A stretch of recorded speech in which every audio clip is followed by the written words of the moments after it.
కేసీఆర్ నాటకాలు బంద్ చేయాలంటూ భువనగిరి పార్లమెంటు కాంగ్రెస్ అభ్యర్థి చామల కిరణ్ కుమార్ రెడ్డి మండిపడ్డారు. వైఎస్ రాజశేఖర రెడ్డి హయాంలో 9 కిలోమీటర్ల మేర కాలువలు తవ్వితే 10 ఏళ్ల కేసీఆర్ పాలనలో 2 కిలోమీటర్ల కాలువ తవ్వలేరని పరిస్థితి ఉందని ఎద్దేవా చేశారు. కేసీఆర్ పాలన అంతా ఫామ్ హౌస్కే పరిమితమైందని, లక్షల కోట్లతో ప్రాజెక్టులు నిర్మిస్తే అవి కూలిపోయాయని ఆయన విమర్శించారు. మీరు చేసే పనులకే మీ కుటుంబం జైలు పాలవుతుందని, కార్యకర్తలు నాయకులు పార్టీని వీడిపోతున్నారని కిరణ్ కుమార్ రెడ్డి పేర్కొన్నారు.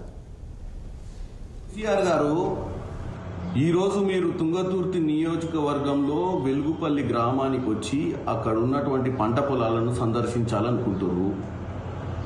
ఈ ఒక్క నాటకాలు బంద్ చేయది.